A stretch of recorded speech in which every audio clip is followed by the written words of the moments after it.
السلام عليكم ورحمة الله تعالى وبركاته. اليوم جبت لكم هاد لي ميني كيك بعجينة خفيفة وعجينة يعني بزاف سهلة. هنا الوصفة استعملت هنا 3 حبات تاع البيض، كانوا شوية كبار باش هكذا. جبت لي يعني واحد 25 حبة هكذاك. هنا ضفت ليهم كاس الا ربع تاع السكر، الكاس المستعمل هو 220 مليلتر. ضفت عليهم ملعقة كبيرة تاع لافاني. هنا اللي عنده قشور تاع القارص ولا تاع البرتقال يقدر يضيف، ولا يحبهم شوكولا يدير الكاكاو. انا حبيتهم هنايا ذوق تاعهم تاع فانيلا. ضفت عليهم كاس الا ربع نتاع الزيت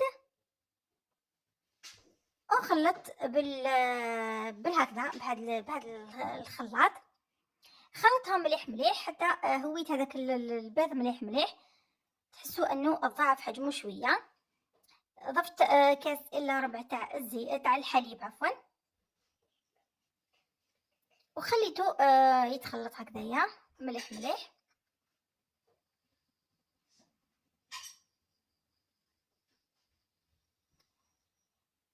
هكذا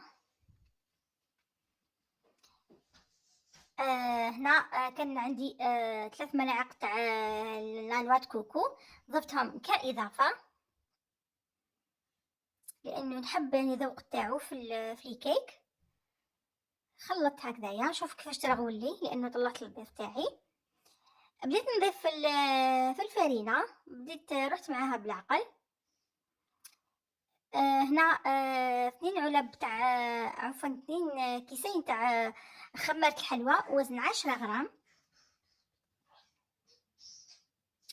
هكذا. وخلطت الخليط تاعي. بديت نضيف يعني في الفرينة ونشوف على حساب نحصل على قوام خفيف كيما تاع المسكوتشو عادي.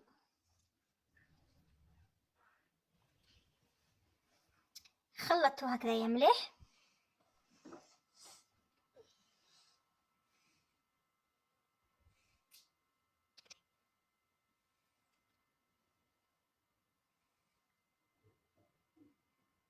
هذا هو القوام اللي تحصلت عليه.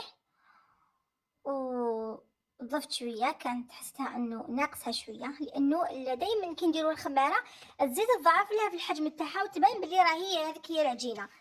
دونك ديروا حساب يعني الخماره انه تعطي يعني فوليوم لل للخليط تاعنا.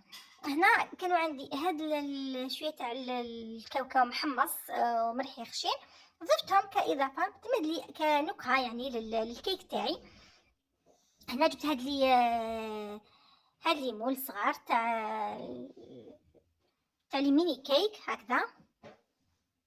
جيبوا اي مول عندكم نتوما تحبوا تخدموا به. هي الوصفة يعني سهلة لكن كتغيير تحبي يعني تنوعي في الكيك تاعك، تقدميه بطريقة أخرى، ويعني أكيد راح يبدل يعني كلش في ال يعني في التقديم تاعك يعني راح يتبدل. هنا مسيتهم بالزبدة، عطيتهم كامل بالزبدة وضفت عليهم الفرينة، غربلتها عليهم هكذا باش نعرف باللي واسمو تاعي الكيك تاعي ما يلصقليش في ليمول كي نجي حنديموليهم هكذا. درت لهم كامل الفرينة ومن بعد نبدا نعمر فيهم بالخليط تاعي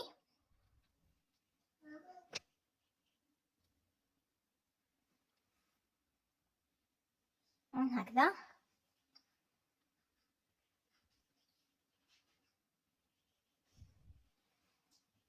هكذا عمرتهم.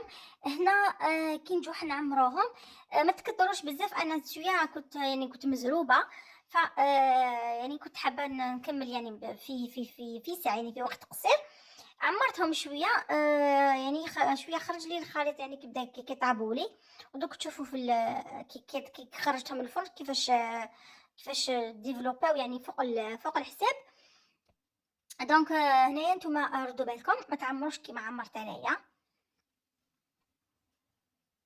حاولوا انه ديروا كميه يعني شويه، قيس يعني هذيك الخماره باش تطلع. شوفوا كيفاش كاين حبات يعني شويه يعني جاو شويه خارجين على المول.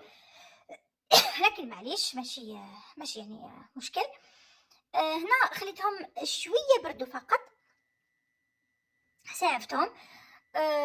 خبطتهم هكا تحطوهم هذه شويه يعني حبه باش طير لي، خليتها شويه باش تبرد. كيما هذه طارت لي يعني بيفيه، تخبطوها غير شويه هكذا، شويه تسحفوها ويخرجوا معاكم. ملاحظه خلوهم يطيبوا من تحت مليح مليح حوالي 20 دقيقه، طيبهم كيما طيب المسكوتشو، لكن اوطونكو ما نشوفوهمش من تحت، دونك خلوهم يطيبوا حتى تشوفوا هذوك الطراف تاعهم كامل بداو يحماروا، باش تعرفوا بلي الميني كيك تاعكم راه طاب. هنا التزيين درت لهم شويه سكر كلاصي، سبودريت عليهم هكذايا بالصفايه. درت لهم شويه تاع لاجولي، هذه لاجولي كانت عندي انا لاجولي هذيك اللي ترونسبارون. ضفت عليها منكه تاع الفراوله، ولا هذاك الاكستري تاع الفريز. ضفتو هكذا، درتهم فوق النار، سخنتهم وزينت بهم لي ميني كيك التوعي، وتحصلت على نتيجة مرضية وحلوة، أو كيك بشكل راقي وشكل يعني شباب بزاف في التقديم تاعو. ديروه في كيسات هكذايا وقدموه يعني لضيافكم، ولا خرجوا به بزاف يعني وصفة تستحق التجربة كتغيير. إذا هذه هي الوصفة لنهار اليوم، جربوها أكيد حتنجحوا فيها. إلى وصفة أخرى، إلى اللقاء.